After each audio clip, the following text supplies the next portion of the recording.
How ya doing, guys? Oh my god, that was so bad, what the fuck. Welcome everybody to yet another platinum farming method using Aya, which is by far the most profitable way to crack relics. In this video I will be showing you how to do it the fastest way possible, all the tips and tricks necessary, and how much platinum gained is to be expected.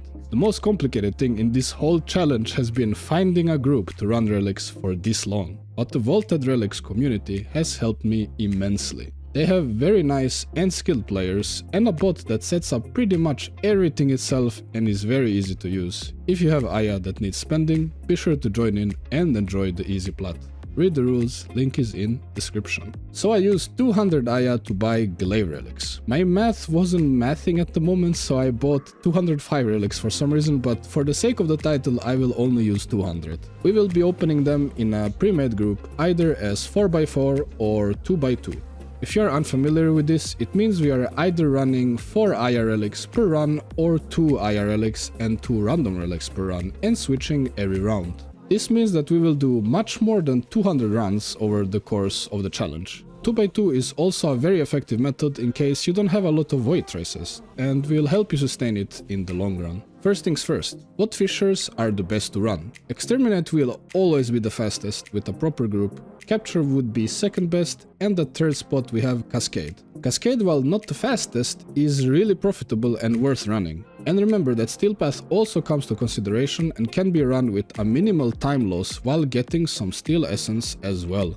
The frame most suitable for this is, you guessed it, Titania. We have a pretty regular fissure build, we focus on range, efficiency and a little bit of strength. Preparation, so we don't need to worry about energy at all. Razorwing Blitz, that makes us really fast. Lastly, Archon Vitality, which will make our sub-zoom, Thermal Sunder do double damage. It can be replaced by Null Star or a Tempest Barrage, but it won't be as good.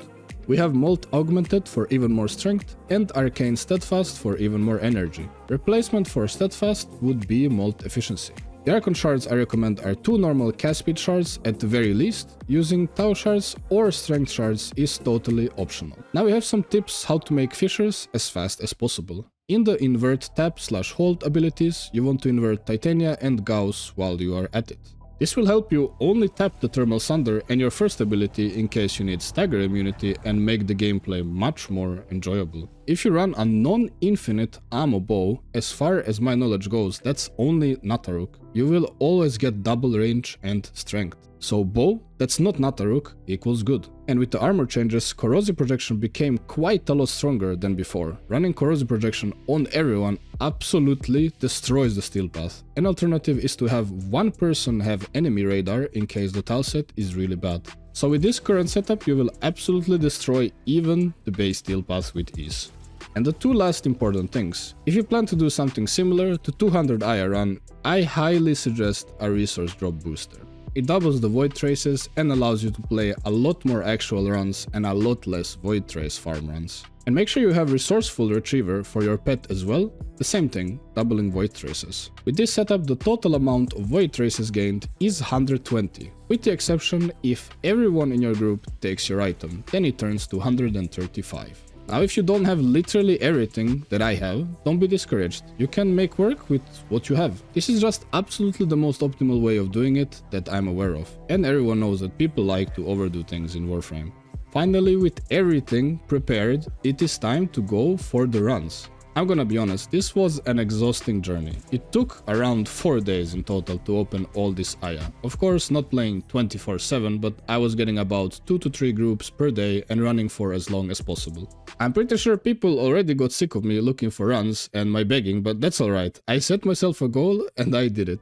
Here's an example of a Steel Path Exterminate run. You can see how we absolutely plow through the enemies, only leaving dust behind. I didn't really feel a difference between normal and steel path, it was all really just a breeze. You will be going through 15 to 30 Aya per hour, counting the loading screens, relic selection and everything if everyone in your group is locked in. The 15 to 30 math is based around if you are opening your relics with 4x4 or 2x2 method that was mentioned before.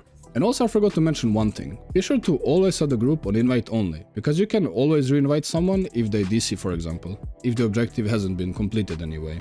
and also you reduce the timer from 10 seconds in public to 5 seconds. And if you do the calculation in how much time you actually save, you will practically be saving 30 times 5 seconds per hour, which will be 2.5 minutes saved per hour. So if you play 5 hours per day, after a year, you would have saved 73 hours, which is over 3 days.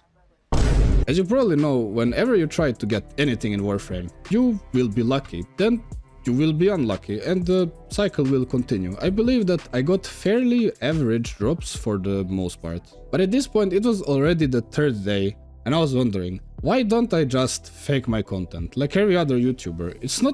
It's really not that hard, you know?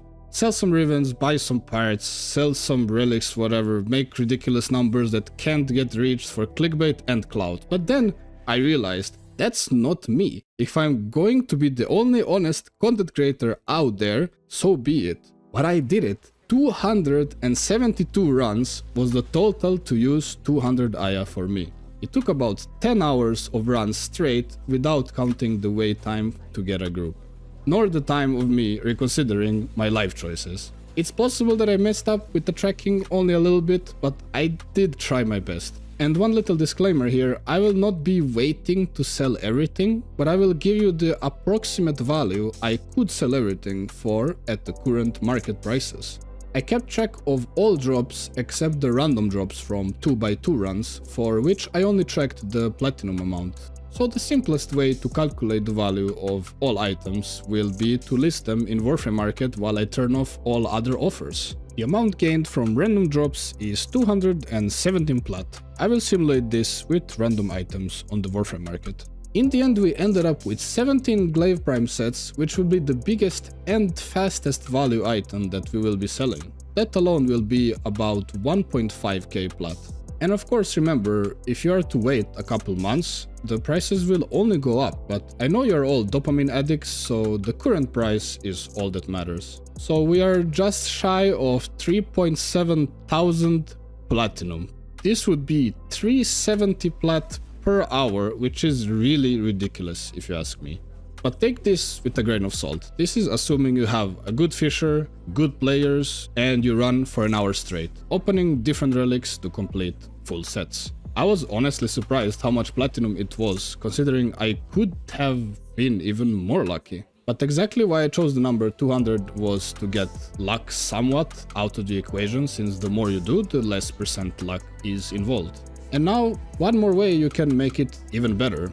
Yes, it does get better. The issue here is that I bought the Glaive relics about 3 to 4 months ago, last day of Resurgence, but as you can see it came back recently for some reason. So I could have opened the other relics for Ember and the Rhino, for example, as well, to fill up full sets and make it even faster to sell and worth more platinum. That's gonna be it for me for today. If you want to see more content or you just enjoy to see me suffer, be sure to like and subscribe. I will catch you in the next one.